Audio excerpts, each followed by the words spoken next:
Okay, we'll now call the meeting to order, and we will begin with item number 2, adoption of agenda and AB 361 findings. And there is another late item that we're going to add to the agenda as item 8C5. And April or Keith, which one of you guys are going to brief us on that? I can go ahead with it. Thank you. So this is an item that arose subsequent to the posting of the agenda, and there's a need to take action on the item before the next meeting.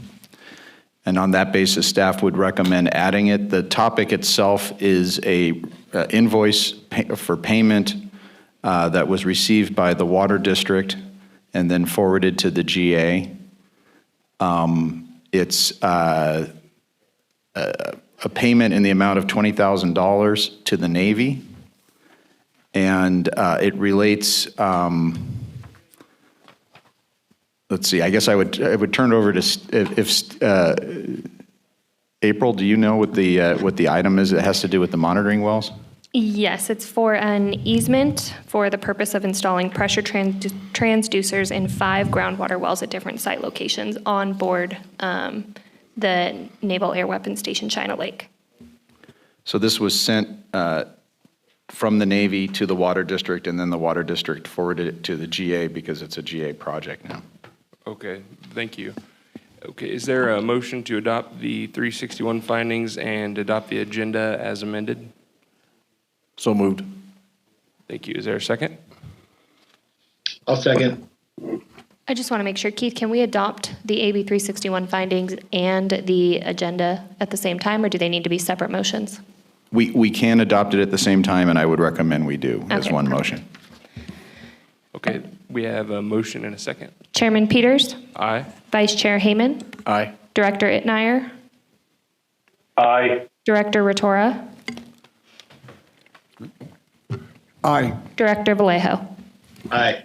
Motion carries. Okay, thank you. Okay, next, we will hear public comment on the closed session agenda. Speakers have 3 minutes. Please state and spell your name before making the presentation. I'm not seeing anybody in attendance right now. We'll go to the phones. Is there anybody wishing to comment on the closed session agenda? Okay, seeing none, we will now adjourn to closed session, and we'll return at 11 a.m.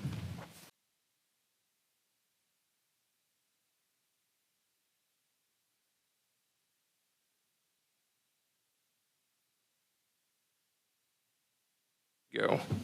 Okay, we're now back in open session. Would you please rise and join me in the wait. Pledge of Allegiance? You missed 5A.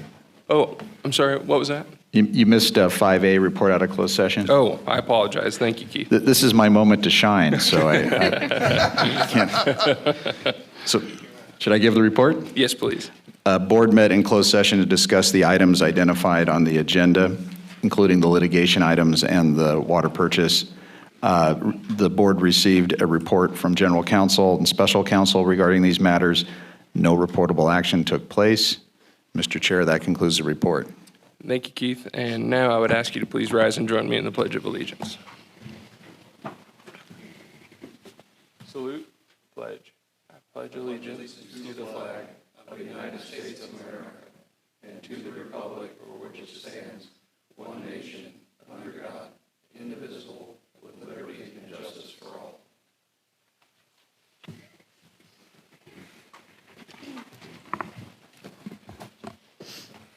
Okay, and lastly, for item 5, could we please call the roll? Chairman Peters, Here. Vice Chair Heyman, Present. Director Itmeyer, Here. Director Rotora, Here. Director Vallejo. Present. Thank you, April. Okay, for item 6, this is public presentations. This portion of the meeting is reserved for persons to address the board on any matters not on this agenda, but under the jurisdiction of the board. No action will be taken on non-agenda items unless authorized by law. Comments are limited to 3 minutes per person. Please state and spell your name before making your presentation. Are there any members of the public that would like to speak under public comment?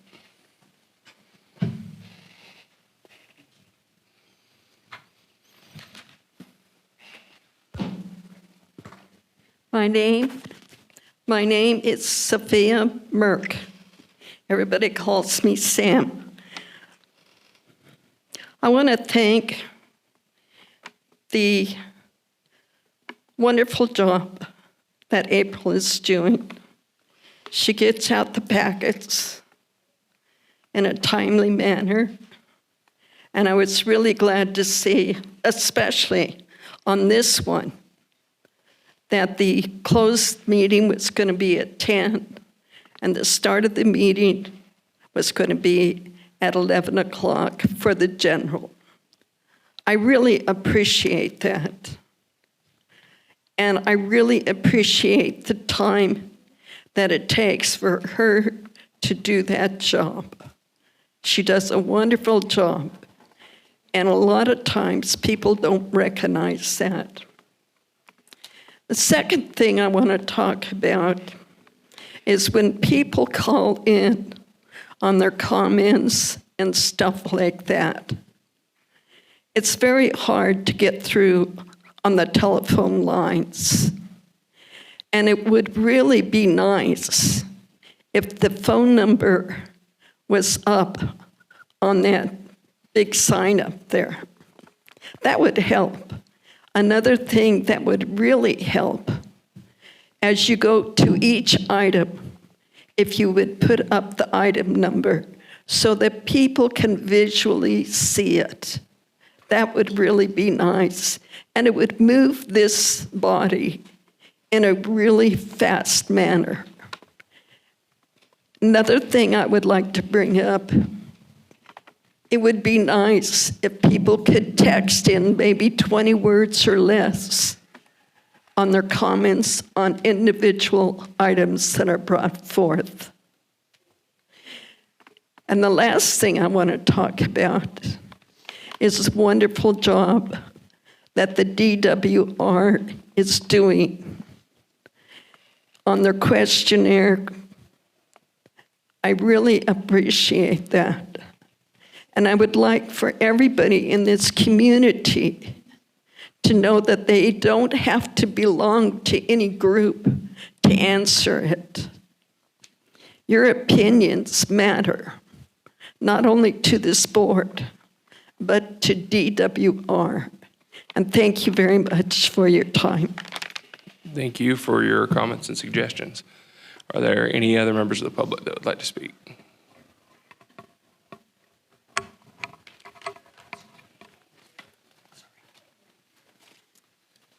This is Alan Christensen, CAO Manager for Kern County.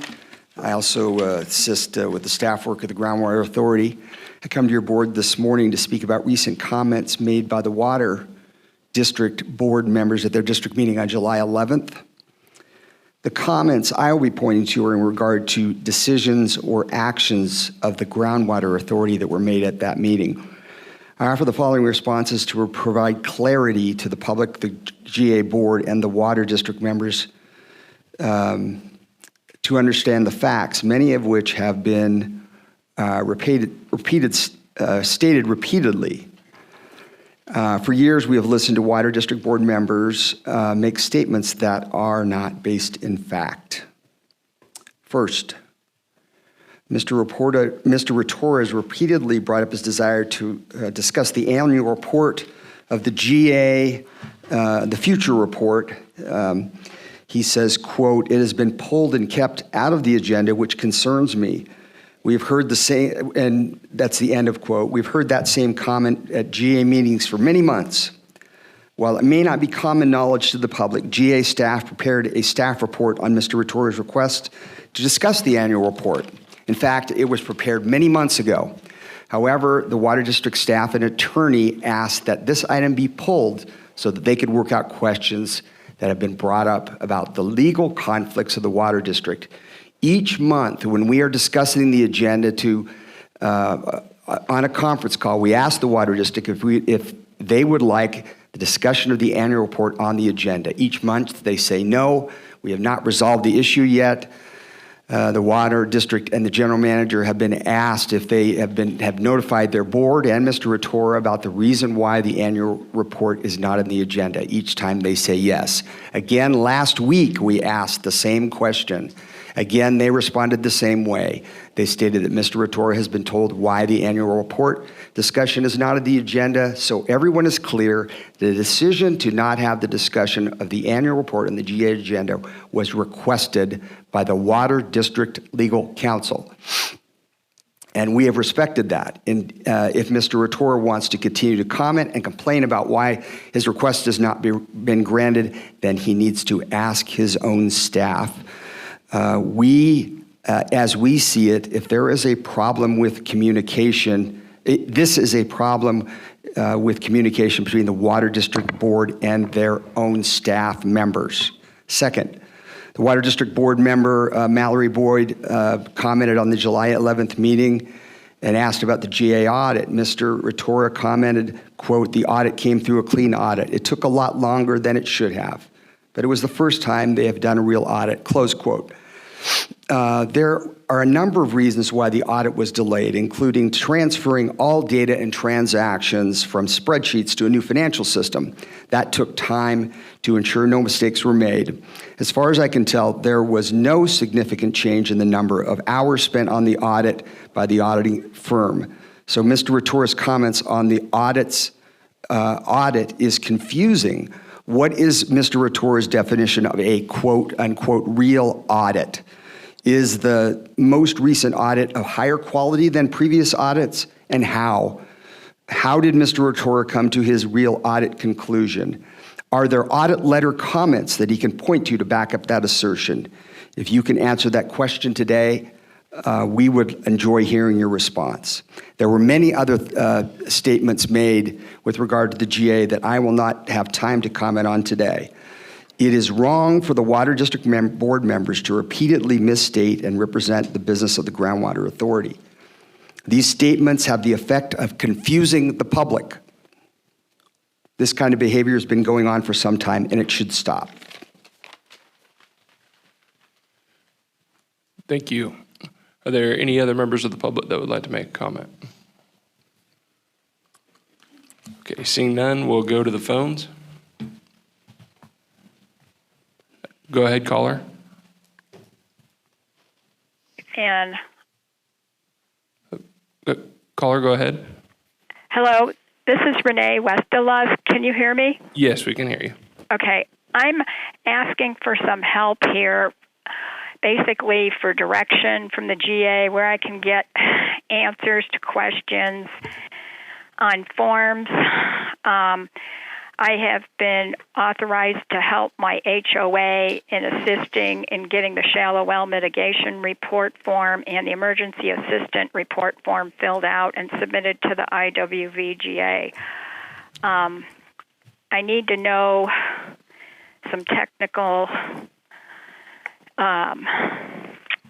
answers to questions on these forms.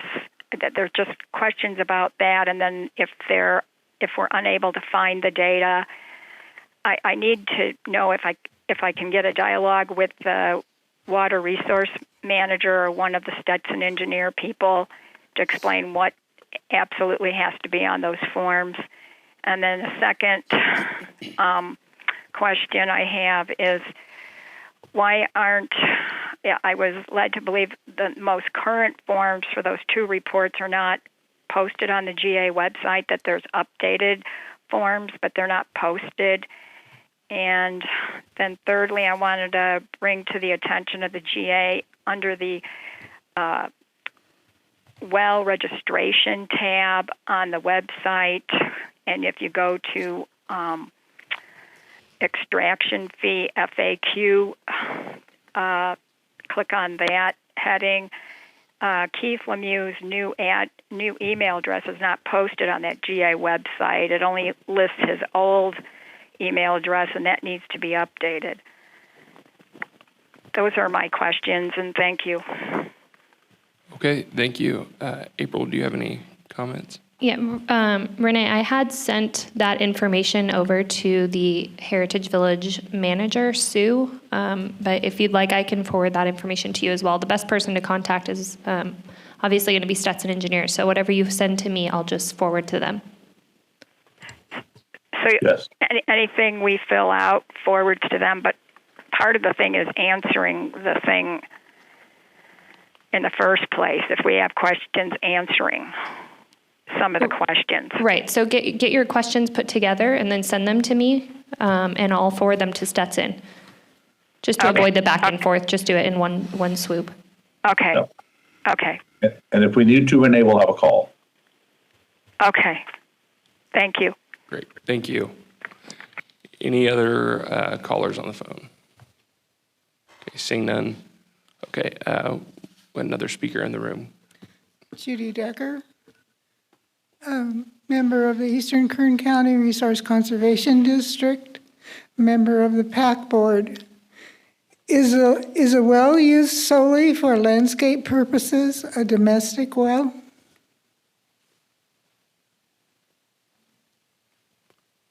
Okay, thank you. Are there any other public speakers?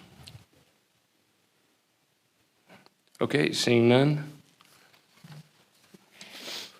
We will now go to item number 7, and that's board member comments. And I'll just go through our board. Director Heyman, any comments or reports? No comments. Yeah, Director Rotora. Any comments or reports? No. Okay.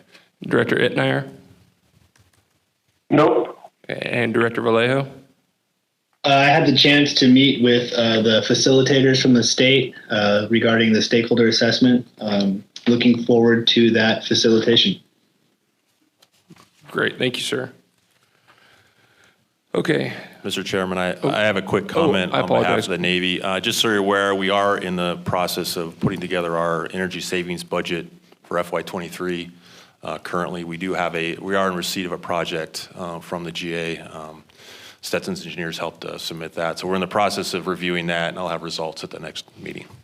thank you very much. Okay, we'll now consider the consent agenda, which includes items 8A, the approval of July 13th board minutes, 8B, the approval of the July 22nd special board meeting minutes, and 8C, approval of expenditures. Are there? And also 8D, which is our walk-on item, which is approval of an invoice of payment to the Navy in the amount of approximately $20,000 for the easement as added at the beginning of the meeting. Right, I thought we added that as C5. Oh, did we? Yeah, nope. Okay, But fair yes, that enough. one as well. Are there any comments from the board? No. Okay, is there anyone in attendance that would like to speak regarding the consent agenda? Okay, seeing none, I will entertain a motion on consent. Motion to approve. Thank you. Is there a second?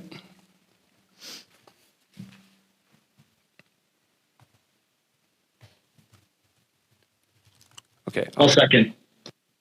thank you.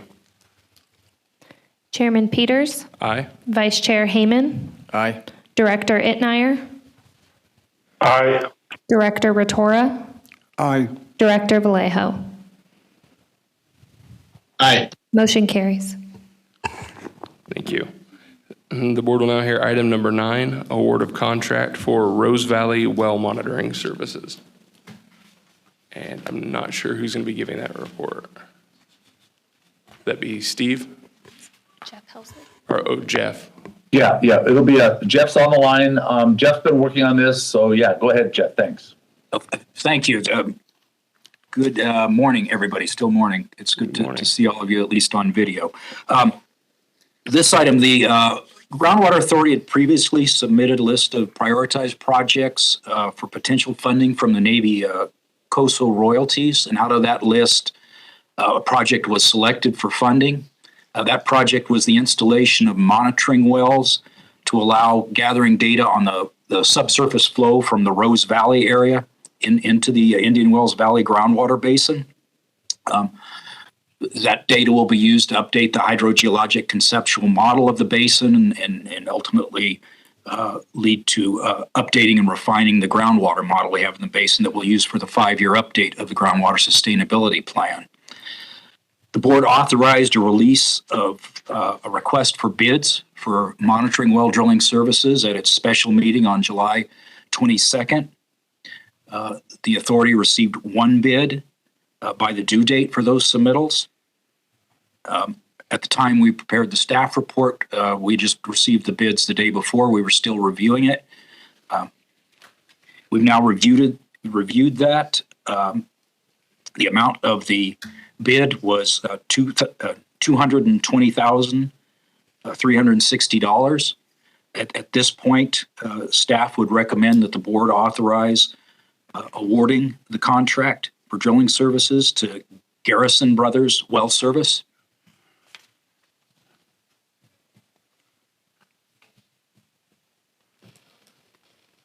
Okay. Is there any comment or question on this from the board? Yes, could you say, by any chance, how many bids were expected? And do we know why there was only one bid? I'm not sure we had an expectation on how many bids we would receive.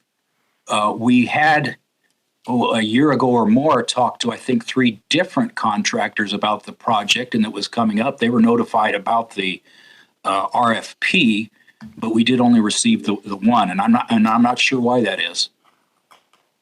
Well, was the bid within our expected assumption regarding the overall cost? Yes, it was. Okay. I think the total cost for the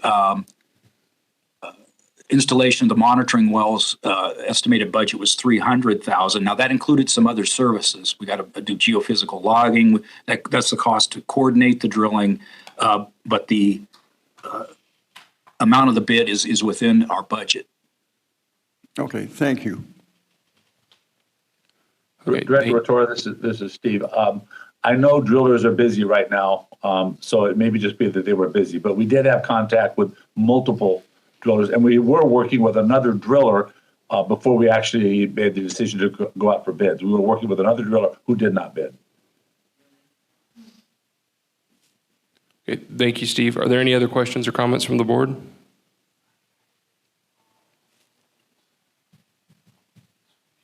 Okay, seeing none, we'll go to public comment. Are there any members of the public that would like to comment on this?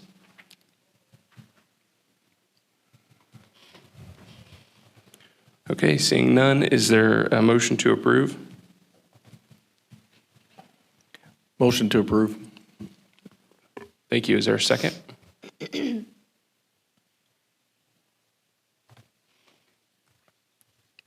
I'll second. Thank you. Chairman Peters, Aye. Vice Chair Hayman, Aye. Director Itmeyer, Aye. Director Rotorua, Aye. Director Vallejo. Aye. Motion carries. Thank you. Our next item is item number 10, a report from the Water Resource Manager, and I will turn it over to Mr. Steve Johnson. Great. Thank you, Chairman Peters. This last item that you just authorized on the award of contract, that's Jean Moran's project, and Jean is online and she'll be reporting later on. So congratulations, Jean. We're moving finally, so that's good.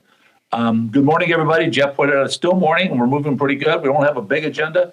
The items you're seeing on the Water Resource Manager are things you've seen before.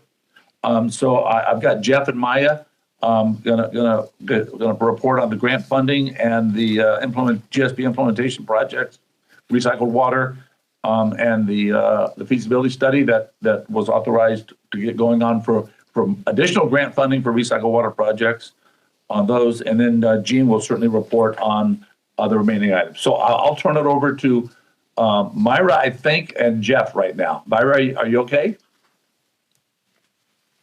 Yeah, can everyone hear me? Yep. Yes. Thank you, Myra. So starting off with the grant funding, the Prop 1 status update. Invoice 14 is still under review with a total request payment after retention of $64,941.88. Invoice 15 is still in progress and will be due by the end of the month. Moving on to progress, Prop 68, the status update. That one is still under invoice 14A, 14B is still under review, but it has a total request payment after retention of $1,885 with 36 cents. And invoice 415 is in progress, which is due at the end of the month. Thank you, Myra. I'll just mention quickly that we typically have been bringing in a summary of invoice submittals and payments for both Prop 1 and Prop 68. We will provide that going forward to the next meeting. We update it. We don't do it every month because it's not necessary. We will provide that. And as we're starting to close out these grant programs and funding, especially Proposition 1, we will also provide a schedule on closing these grant fund agreements out, because there is a required final grant funding report that is needed that will have to be prepared and submitted to DWR. So we'll provide a schedule for getting that stuff done in the upcoming meetings. Great. Thanks, Steve. Okay. So IP grant fund. Yes, I'll report on an update on the Sigma implementation grant status. The Groundwater Authority was awarded a grant of $7.6 million for Sigma implementation. When we prepared this slide last week, the Groundwater Authority's legal counsel was reviewing the final grant agreement. I believe that's been reviewed and returned to DWR now. I know where Steve has sent a message up to DWR to check with them to see if there's anything else they need to go ahead and execute it on their end. But last we heard from them, they were anticipating it would be fully executed by mid-August. So hopefully next week we'll have that grant agreement in final execution. The first thing we're going to do with the grant money is imported water pipeline alignment study. On July 22nd at a special board meeting, the board authorized an agreement with the firm of Provost and Pritchard to conduct the study. Provost and Pritchard has been finalizing their agreements with their subcontractors, submitting their certificates of insurance, some of the paperwork we need to get done to be ready to go. And then as our next steps, as soon as we have a final executed agreement and have all of the contracting, or final executed grant agreement, and then have all the contracting with the contractor sorted through, we'll issue a notice to proceed and get our kickoff meeting scheduled for that. That's all I have on the Sigma. Unless there's any questions, I can move on to recycled water. Are there any questions from the board? I'm not seeing any. You can go ahead. Thank you. Yeah, two items under recycled water update. The first is the recycled water alternatives analysis. Sections 1 through 5 have been provided to our technical team, which includes the city and the water district, and reviewed and revised. The result of that work is we've determined that the most feasible project is an advanced treatment project that then injects the advanced treated recycled water into the groundwater basin. Our current status is we've reached out to the regional board and our technical team to try and schedule a meeting with the regional board to have sort of an introductory meeting with them either the second or third week of this month. And the water district's consultant had previously done some work on an injection project, and they provided us with their suggested location for an injection well, and we're in conjunction with them reviewing that for regulatory compliance, see if we want to fine tune it or if there's any issues with it. And then our next steps are to continue developing that project as we want to get more detail on the selected project into our analysis to document it and look at the footprint that's needed, and then site selection, because siting the plant's going to be critical, and have information that's more along the lines of a preliminary design for the project. We've had ongoing coordination with Capital Corps on potential grant funding, and we anticipate we'll have the final tech memo on the alternative study done later this year. The second part of the recycled water report is on the U.S. Bureau of Reclamation Title 16 feasibility study. At the board's special meeting on July 22nd, they authorized the water resource manager to prepare a Title 16 feasibility report. That report will ultimately be reviewed by the Bureau of Reclamation, and if it's approved by them, there's a potential to get funding for capital costs from the Bureau of Reclamation. We've contacted Trestle Technologies, who are experts in advanced wastewater treatment, to coordinate with them on providing additional information, assisting us with getting more of the details on the treatment process. There's also a requirement that we in the feasibility study that we outline the research needs that are seen. We've worked with Trestle Technologies on both those aspects of a Title 16 feasibility study before. And we've been organizing how we want to approach the study and getting ready for a kickoff with Trestle and to get the study going full gear. And we anticipate having that done by the end of this year also. That's all I had on that project. Actually, it concludes my part of the report. Yep, I'll just add real quick, Trish. Thank you, Jeff. Excellent report. Thank you. For those who may not be up to speed on what we're talking about, just to back up a little for clarification, I think everybody pretty well knows that the city is expanding and building effectively building a new wastewater treatment plant and expanding their plant to a certain level of treatment that the city needs.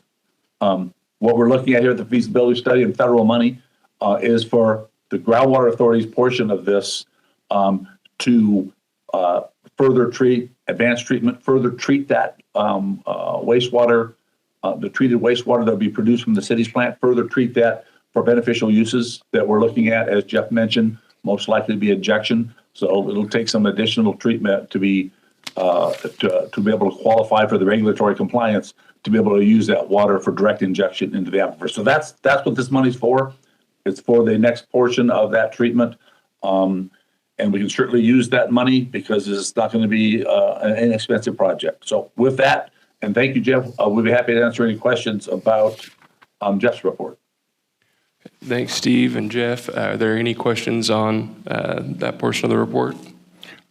I was curious, what is a Title 16 feasibility study?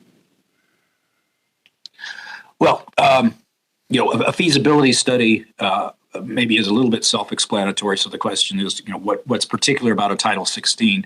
Really, it's essentially you have to follow the Bureau of Reclamation's guidelines on what they want to see in a feasibility study in order for them to review it. And most of it's pretty standard. What's the project? What are the alternatives? What are the economics of it? Trying to think of some of the particular things. The justification for the project. Why is it needed again? And as I say, kind of the unique thing they add is they want to know what the research needs are, because they also fund research in recycled water. So they have these feasibility studies talk about research that might be needed. Yeah, Director Vittoria, this is Steve. This feasibility study is required to be submitted in order to apply for the grant funding. So that's the reason why it's being done. We're doing this through Capital Corps, following Capital Corps' lead. They found the funding, and this is a requirement in order to submit for this grant funding. A lot of the work being done by the technical group that Jeff is heading up for the Groundwater Authority, the city, and the Water District, and their consultants. A lot of that work will go into this feasibility study, so that work's not being wasted. We'll be able to use that as part of this feasibility study. Yeah, actually, that was what I was getting at. I was assuming that a lot of that feasibility work has already been done in the last year working with that technical Director Rotorua, working group. would you speak into the microphone, please? They can't hear you when you look over there. If you could speak into the microphone. Oh, I just wanted to make sure that basically it was what I thought it was, and that the work that we've been doing over the last year with the technical working group was all going to fit into this package. That's a very good question and a good point, Director. Yes, it will. As I mentioned, one of the things they want to see is what are your alternatives and what's your analysis? Well, we just did that. So yeah, that goes right into it. The description of the projects there, some of the description about the need for the projects already there. So a great deal of what we did in the alternatives analysis will go into this feasibility study. Okay. Good, thank you. Director Rotorua, if I may, this is Michael McKinney with Capital Corps. The main difference being between what has been going on previously and the feasibility study required by the Bureau of Reclamation is that it has to be in their form and format. It is prescribed under the Reclamation Act of 1992. It is in the the Bureau of Reclamation's implementation guidance. So having everything that they want on their checklist in the form and format is primarily what is going to have to be addressed by Stetson at this time. Okay, thank you. I have a question. So will the funding that's being sought be through the U.S. Bureau of Reclamation? Yes, sir. It would be through BOR. There are two pots of these types of money. The first one being planning funding, which is what we're going after with this feasibility study. If the feasibility study is accepted, we would then be eligible for planning money in 2023 under Title 16, and then we would also further discuss the construction funds and a potential later grant through the same Title 16 program. No guarantees, but yes, if the feasibility study is accepted, then it opens us up to Title 16 funding, both for planning and for construction at a later date. Perfect, thank you. Okay. Thank you. Are there any other questions from the board? Okay. Ms. Merck, we're not to the public comment section just yet, but I'll let you know as soon as we get there. Sophia Merck, I was wondering, is the feasibility study up on the website? I don't believe so yet, but. No, not yet. No, we're just getting started on it. Okay, when will it be available? Probably Jeff mentioned toward the end of this year. Thank you. Thank you. I'm sorry, it's our own internal study that'll be available at the end of the year, right? Correct? Not necessarily this study? Both. Yeah, that's correct. Both studies we anticipate will be available by the end of the year. Yes. Oh, okay. Okay, any other questions from the board on this part of the presentation? Okay, not hearing any. Thank you again, Jeff and Steve, and you guys can continue with the next part. Yes, thank you. Thank you, Mr. Chairman. We have the very famous G. Moran. You can smile. No, we have Jean Moran to give a report. We'd love to have her here. Thank you, Jean. Go ahead. Good morning, members of the board and the public. My next few slides relate to the technical work that's being completed in Indian Wells Valley. The first slide that's up is the data collection and monitoring update of what has been recently been done. The fall 2021 water quality sampling summary that gets included in the water year 2022 annual report, that section went out to the TAC for review. The water year 2022 draft groundwater level and depth to water contours were completed by KCWA, and we digitized those and formed draft figures. Those got given to the technical model group, but there will be a more formal review with it by the end of the summer when we complete the section for the annual report on water levels and storage change. The fall 2022 water quality sampling and data collection, the coordination for that has already started. KCWA has picked the first week of October, and we are working with the Navy to make sure that there's sufficient staff for both the Navy and KCWA for the October field work. In October, along with the water levels, is when we take the annual water quality sampling that has been funded by the GA board. DWR approved transferring $20,350 within the Prop 1 funding designation. This took place probably in May. The Navy was notified that we now have funding, and just recently, earlier this week actually, or maybe it was the end of last week. Anyway, they said that they would honor that invoice because prices have gone up. And this funding will install the telemetry equipment into 5 wells. I put a map on the right side of the of this slide so that you can see where those 5 wells are located. I recommend to go to the data management systems website. It was paid for by Prop 1 funding, and it continues to be maintained and updated with current data. There is a button, it's public access. There's a button that says telemetry data. When you click on that, it'll pop up which wells have telemetry equipment in, and you can see current water level data. Some telemetry equipment has been in for over a year. We are still waiting for these last 5 wells to have that network in place. There is one other data collection and data gap piece that we have done in this last month, and that was that the Navy requested submittal of projects for using COSO funding. It's an energy support budget project, and we submitted a project to replace the Inyo well. The old Inyo well has gone dry. It has been around since the 1940s, and we've been able to watch the decline of water levels near the southwest well field.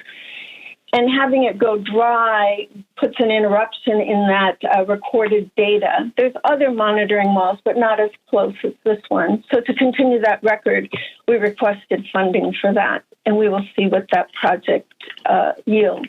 The next slide. The configuration management plan is still draft. We're waiting for Navy signature on it, but it is, we have proceeded with it. It is for the Groundwater Sustainability Plan model. We have been working with this technical group since earlier in the year. I think January was one of our first calls, or maybe it was February. But we've had another meeting, a couple meetings recently. One was July 14th, since the last board meeting. And during that time, in that meeting, DRI presented the basin structure and faulting. Steve Bacon has done his PhD on the structure of the Indian Wells Valley.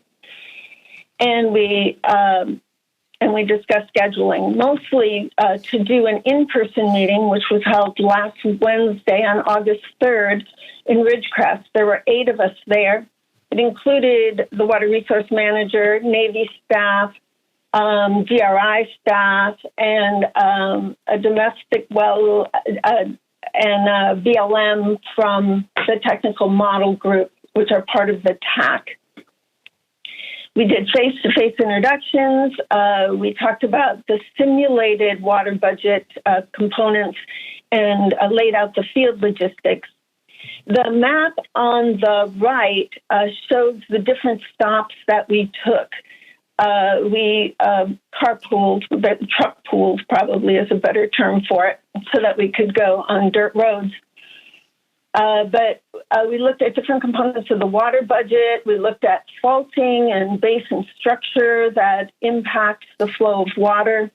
And we looked at pumping centers, which was obviously part of the water budget, and recharge zones. The next slide. The groundwater dependent ecosystems are continuing to be on our docket until we get the full monitoring plan in place, which we're expecting to do by the end of this year. In July, the Navy biologists completed plant transects at 3 locations, and I've sort of highlighted them as areas 6, 8, and 9. We've reviewed 9 locations, but there's only 3 of them that have groundwater-dependent ecosystem vegetation for monitoring.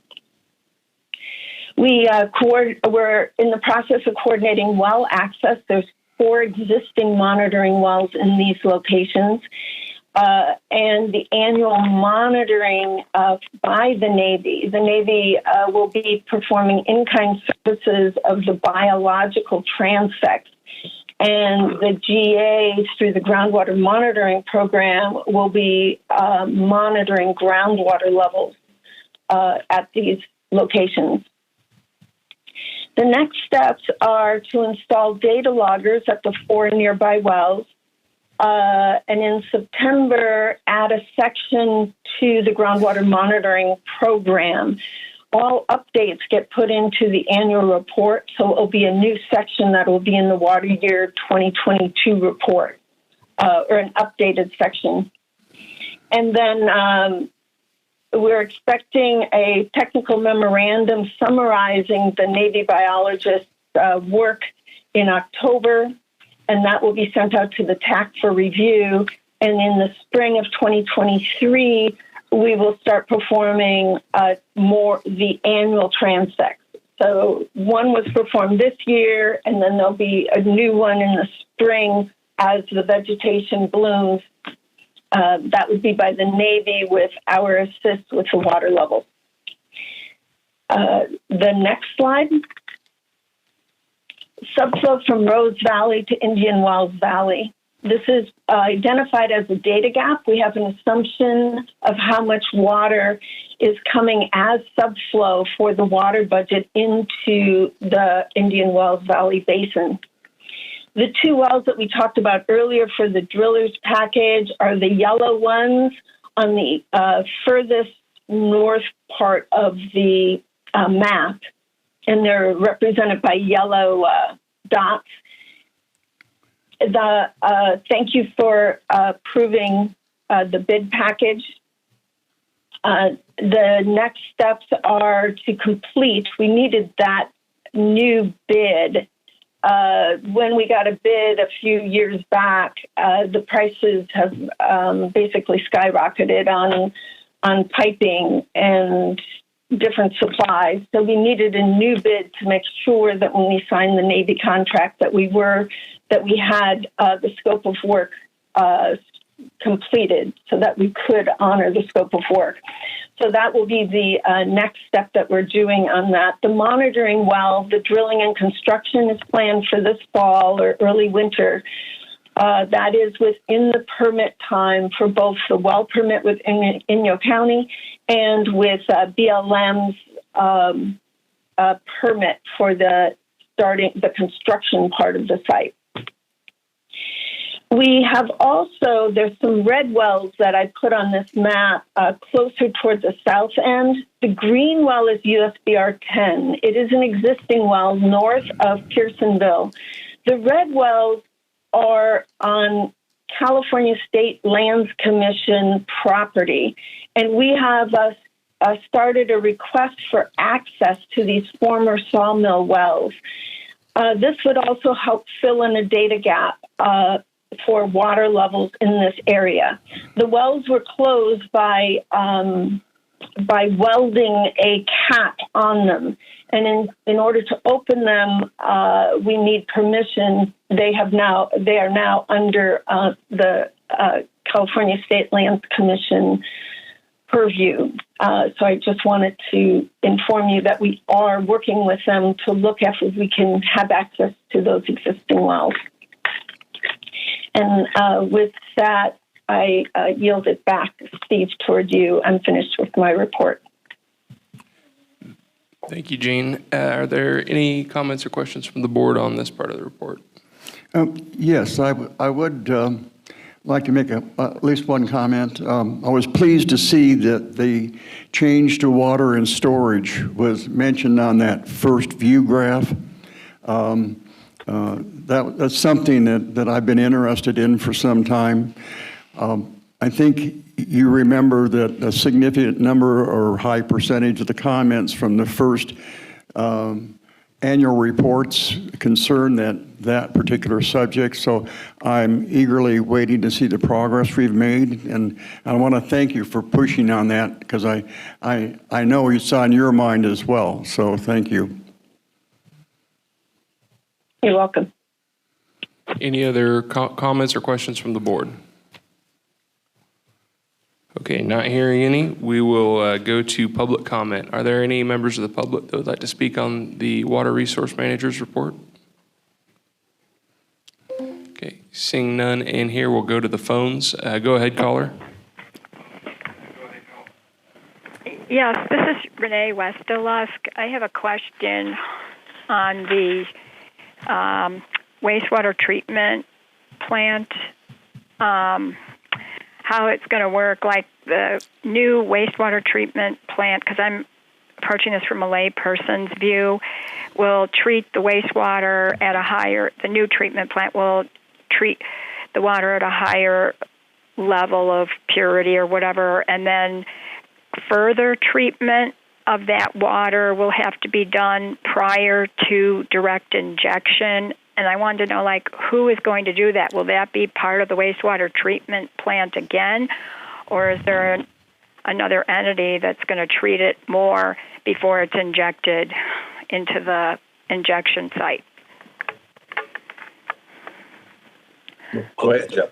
Yep, the city is basically rebuilding its wastewater treatment plant, and it will build it to deliver the kind of quality that it's needed for it to make its discharges under its permitting for wastewater discharges, not for recycled water use. So the city will have the responsibility for that, basically up to what we call secondary treatment.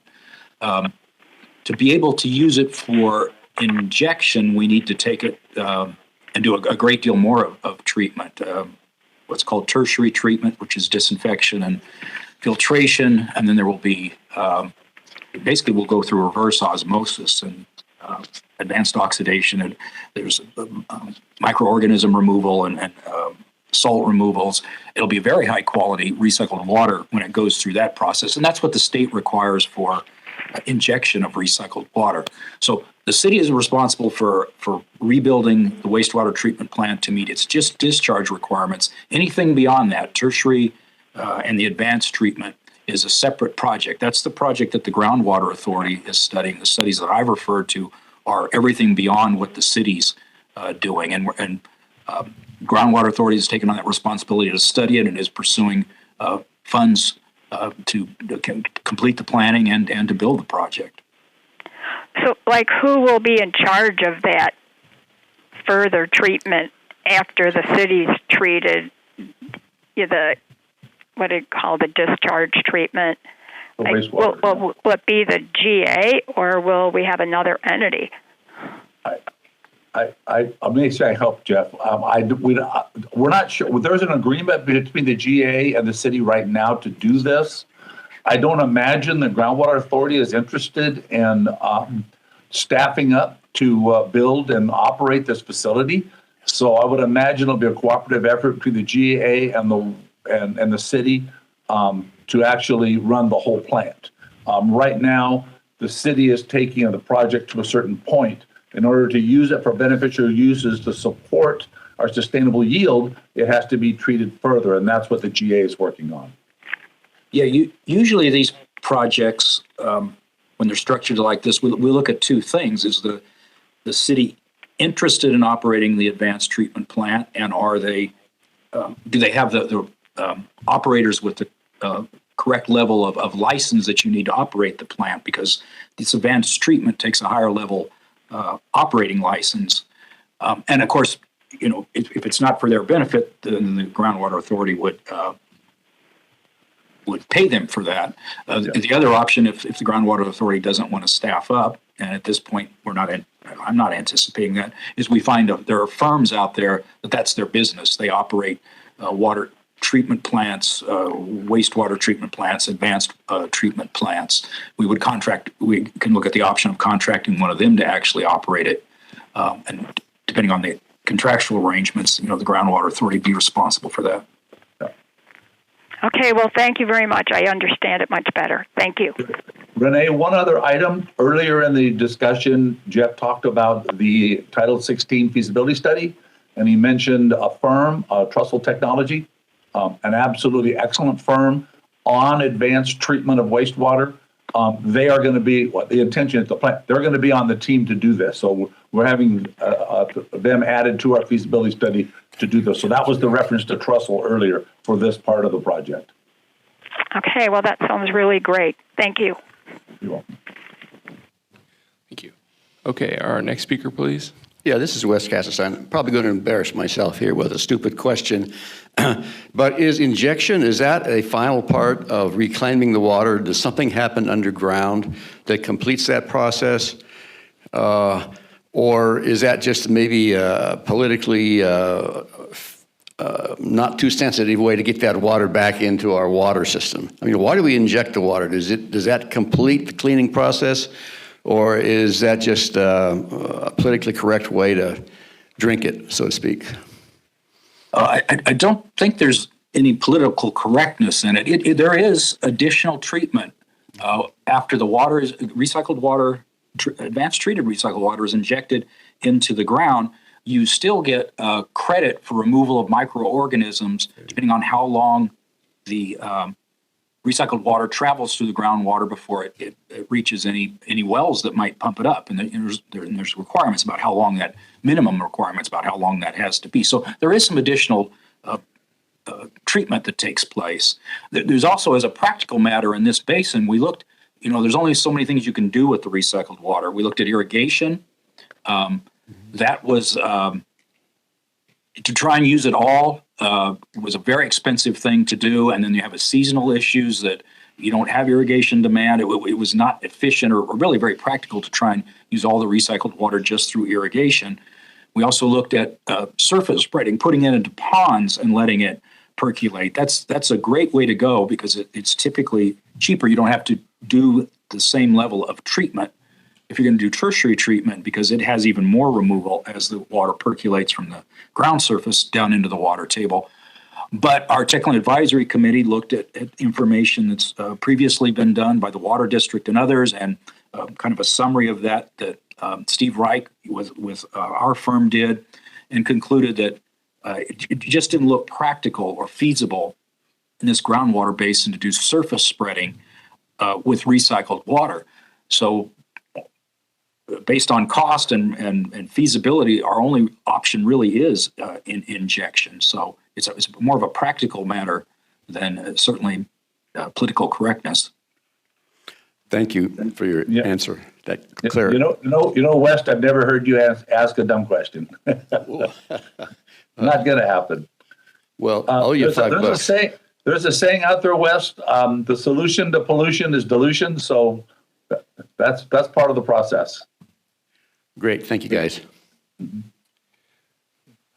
Any other public comment? Okay. Seeing none, we will now move to item number 11, which is the General Manager's Report. Hey, good afternoon. Good afternoon. We have in your packet our monthly financial report for your review. And unless there's any questions, I'll move on through the other items. We also have a report from Capital Core Group. Sure, go ahead. Go ahead. Early on in the fiscal year, there was a discussion about changing the approach to accounting on the fiscal report and changing to some other contractor's format, a different system of reporting. I was wondering, it's August. Is it still going to happen this year?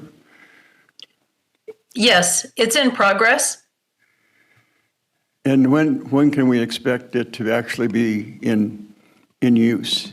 I don't have the exact date on that, Director. I know that they're working on it because at RGS they're working on training on this system and implementing it with other agencies as well.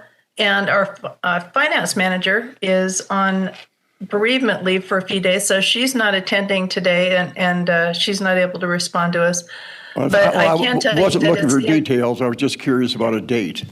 I don't have the date. I just know that the switch is in progress. Okay, great. Thank you. Go ahead, Carol. Sure. So moving on then, we have a report from Capital Core Group also in our packet. As you can see, they're working hard on a number of items, including our water rights purchase, as well as successful completion of some language in federal legislation, as well as continuing to work on state matters. And then I will defer if Jeff Simonetti or Michael McKinney wants to add anything to your report before we move on. Do you guys have anything you want to add? I don't think we have anything to add. We can just say that implementation for the city's wastewater treatment plant funding has now been turned over to the city. The Title 16 feasibility study has been turned over to Stetson Engineering for the water recycling plant. And then we're just kind of standing by waiting for additional instructions from the Army Corps of Engineers on the studies concerning the interconnection plant. That will continue. And then we fully expect the amendment to the National Defense Authorization Act that makes eligibility for the wastewater treatment plant to pass at this particular point. It is in both the House and the Senate version of the bill. So barring some problem, we think that's going to move through. Awesome. Thank you, Michael. Okay, and so then... excuse me a second.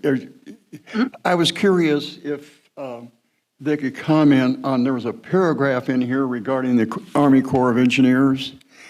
And I guess I'm curious how that fits with all of the other things that are going on with the interconnect project and everything else. It almost looks like they're doing our job for us, and I somehow don't think that's probably what's going on. But how do they all fit together? Does anybody know? Yes, I can answer that, Director Rotora.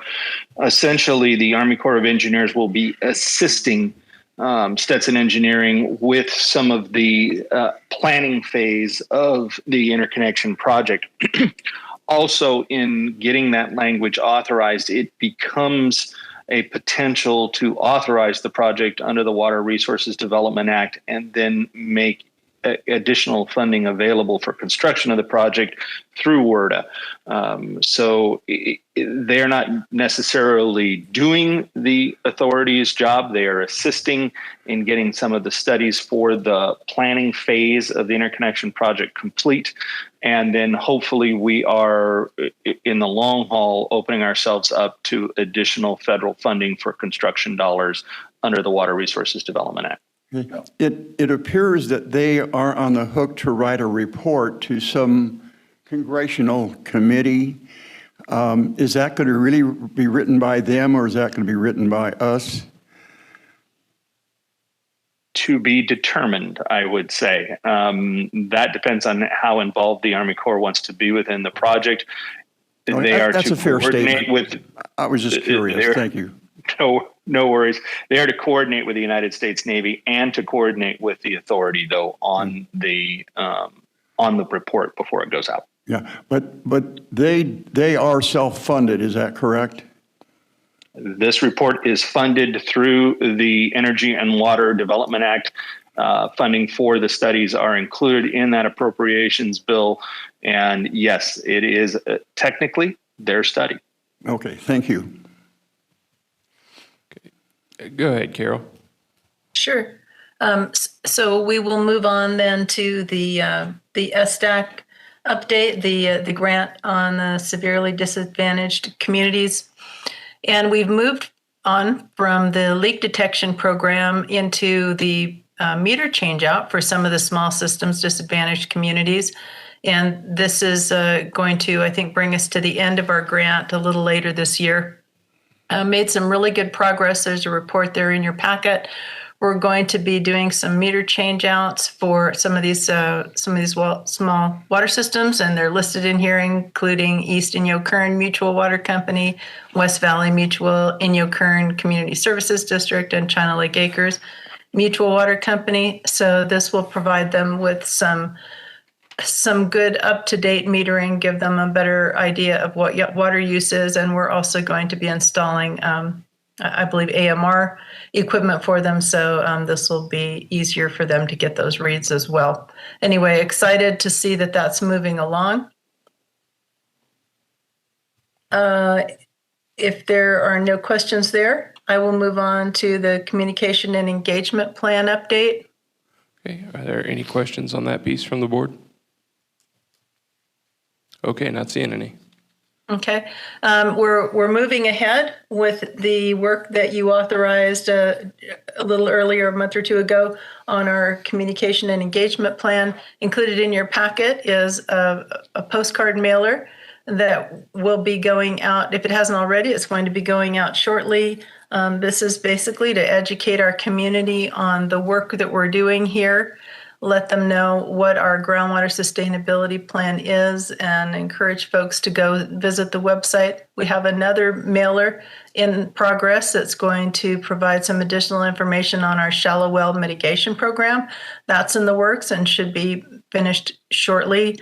Also have working on basically a electronic communications blast that will update folks on the actions taken at our board meetings.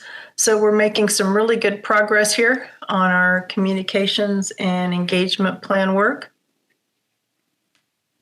And finally, just a quick update on our private placement funding update. That's our work with Wolf Hansen and financing on the water rights purchase.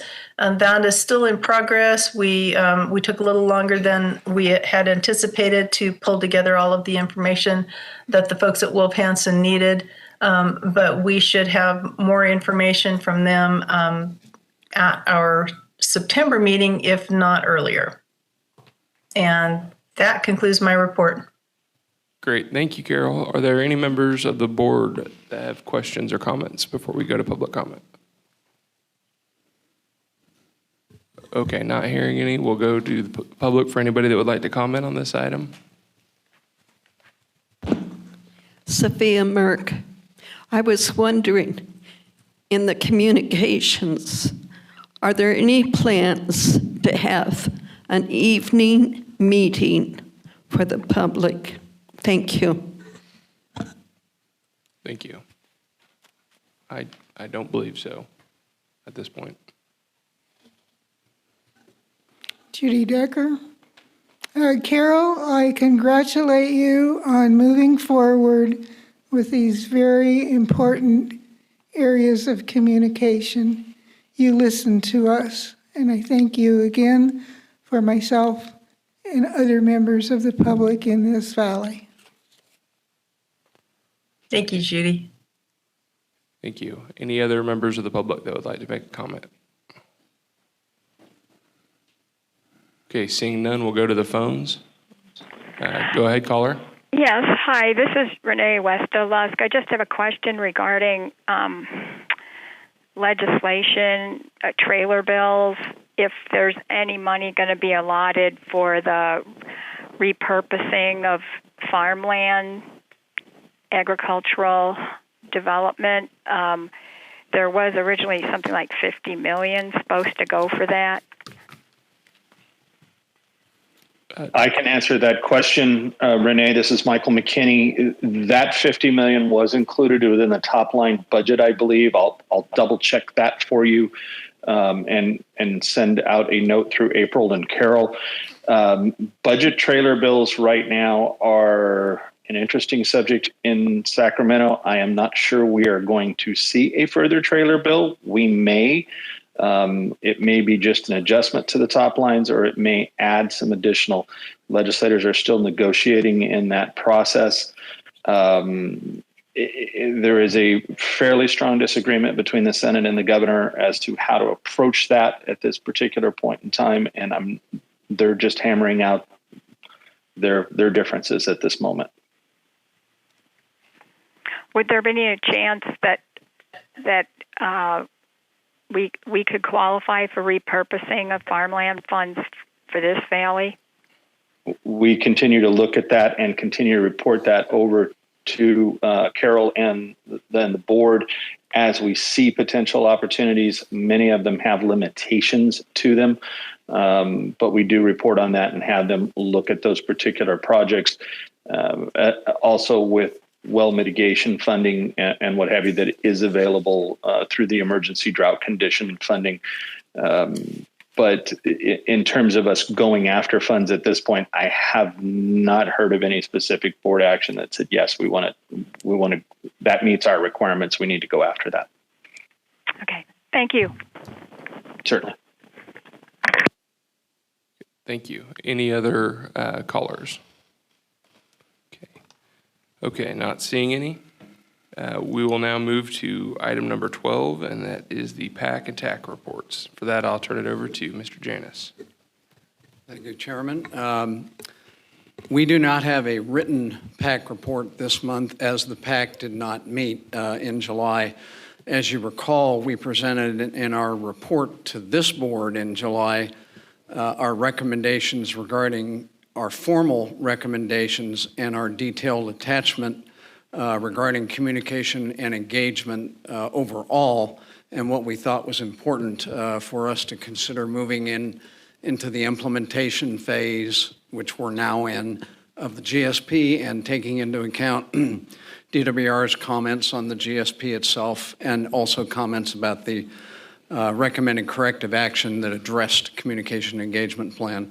The task after that was presented to you upon your acceptance of it, and you have, was for us to go back and say, having reviewed what we recommend and looking again at what DWR's comments were regarding the plan itself, the formal communication engagement plan, which is actually a subset, as you know, of the GSP itself, what would need to be changed versus what we had before. And we had assigned the subcommittee to go off and work that some more. They only had 1 week between our last meeting here and the time necessary to put something together. That's why we, before the next PAC meeting, that's why we did not hold one in July. Subsequently, we have met a couple times. We have a meeting tomorrow.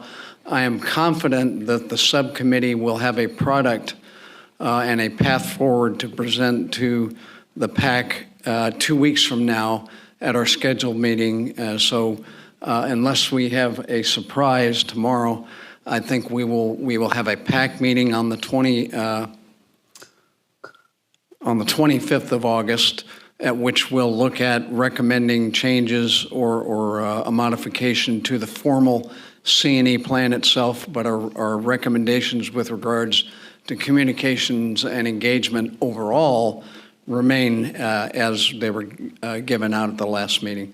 So we're looking forward to having that meeting and reporting out next month. Great, thank you, Dave.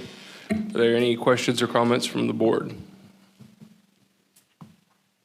Okay, seeing none, are there any members in attendance that would like to speak on the PAC and TAC report? Okay, seeing none and having no more items to consider, we will now adjourn to Wednesday, September 14th.